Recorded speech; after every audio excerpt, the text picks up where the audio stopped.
అందరికి నమస్కారం.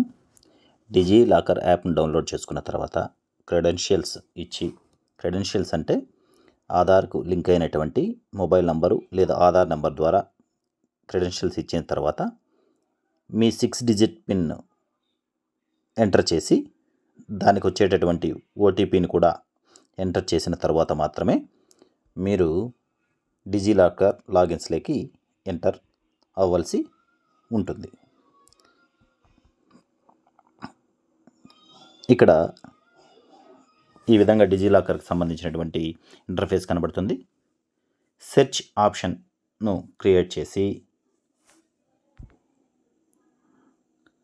అందులో ఆపార్ అని కానీ లేదా ఏబిసి ఐడి అని కానీ సెర్చ్ చేయాలి. ఆల్రెడీ మీరు మీ యొక్క ఆధార్ డీటెయిల్స్ ద్వారా దీనికి సంబంధించినటువంటి డేటా కనబడుతుంది. అడ్మిషన్ ఇయర్ మరియు దానికి సంబంధించినటువంటి అడ్మిషన్ ఎప్పుడు జరిగిందని, మీ రోల్ నెంబర్ ఉంటే లేదంటే ఒక రోల్ నెంబర్ని మీరే క్రియేట్ చేసి వేయవలసి ఉంటుంది.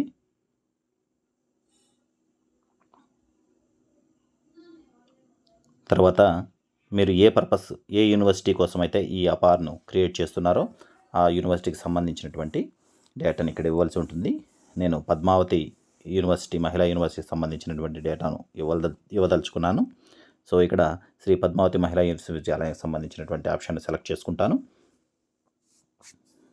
గెట్ డాక్యుమెంట్ పైన క్లిక్ చేస్తే డాక్యుమెంట్ డేటాను ఫెచ్చింగ్ చేస్తూ ఉంది. ఇది 5 సెకండ్లు పడుతుంది.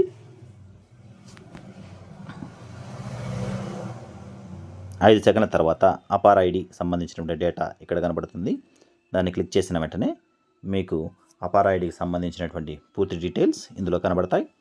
సో అపార్ ఐడి 12 అంకెలకు సంబంధించినటువంటి డేటా ఉంటుంది. దీన్ని అకాడమిక్ బ్యాంక్ ఆఫ్ క్రెడిట్స్ అని కూడా